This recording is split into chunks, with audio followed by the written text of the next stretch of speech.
ongoing thing.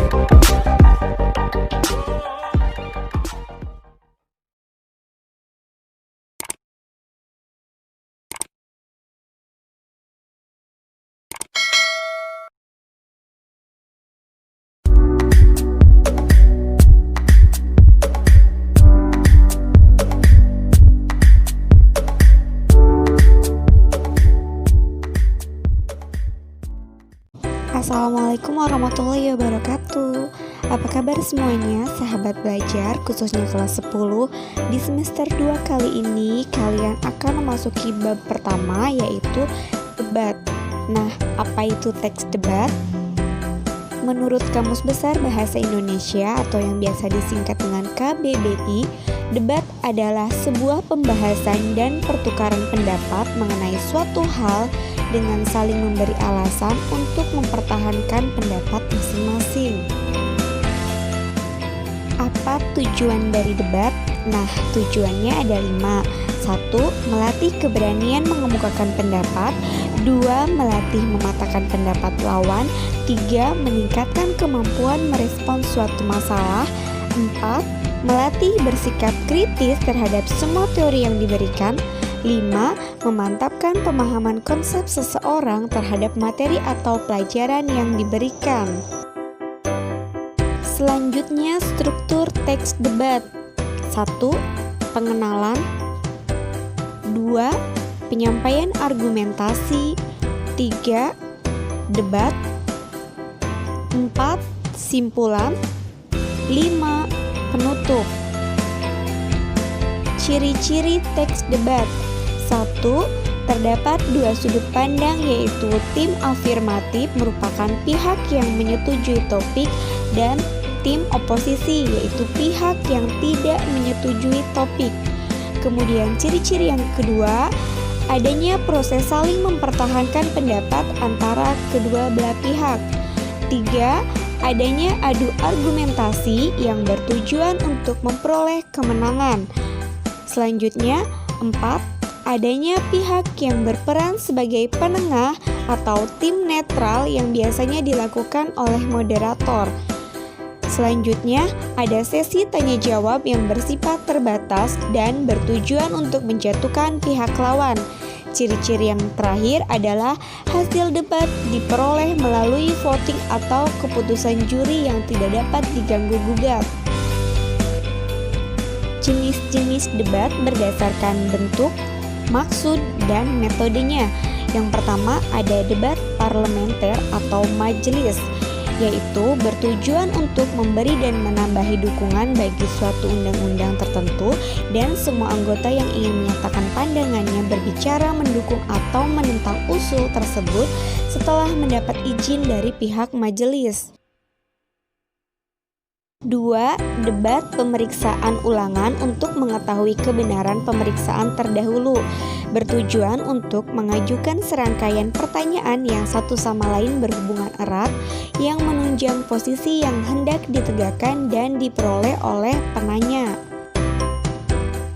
Selanjutnya 3. Debat formal atau konvensional atau debat pendidikan. Debat ini bertujuan untuk memberi kesempatan bagi dua tim pembicara untuk mengemukakan kepada pendengar sejumlah argumen atau pendapat yang menunjang atau membantah suatu usul. 4. Debat kompetitif. Debat kompetitif ini dalam dunia pendidikan tidak seperti debat dalam parlemen. Debat kompetitif ini bertujuan untuk menghasilkan keputusan, tetapi lebih diarahkan untuk mengembangkan kemampuan tertentu. Bagian dalam debat. Yang pertama ada permasalahan debat, yang kedua sudut pandang, ketiga argumen, 4 tanggapan, dan yang kelima simpulan pendapat. Tata cara debat atau etika debat yang baik. 1. Mengajukan argumen dengan analisis yang kritis, masuk akal, dan runtut, artinya sesuai dengan logika dan sistematis.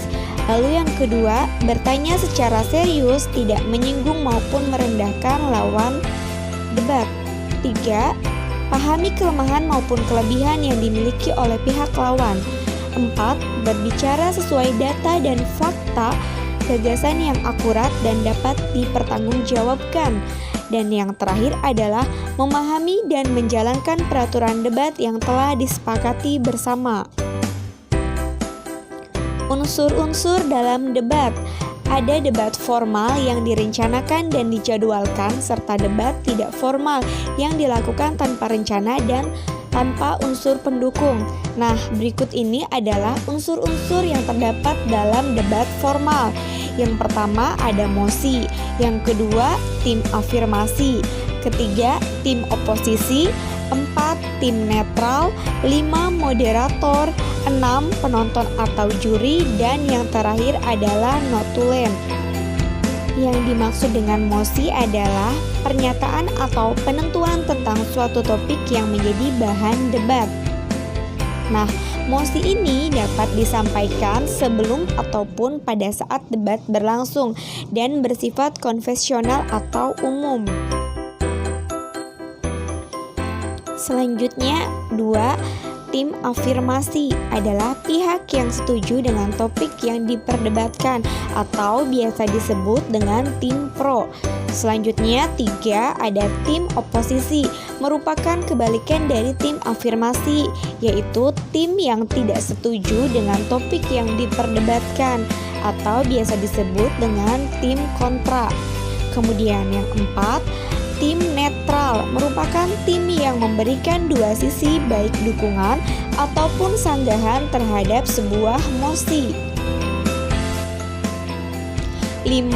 Moderator, berperan sebagai pihak yang memimpin, mengarahkan, dan mengatur jalannya sebuah debat. 6. Penonton atau juri, berperan sebagai penentu pemenang debat. Oleh karena itu, penonton atau juri harus memiliki wawasan yang sesuai dan mampu bersikap adil, bukan berdasarkan keputusannya sendiri. Kemudian yang terakhir 7, yaitu notulen, bertugas selama perdebatan berlangsung harus mencatat hal-hal penting yang disampaikan oleh pihak debat. Selanjutnya ada kaidah kebahasaan teks debat. 1. Menggunakan kalimat kompleks. 2. Menggunakan konjungsi atau kata penghubung. 3. Menggunakan kata rujukan. Selanjutnya, menyimpulkan hasil debat.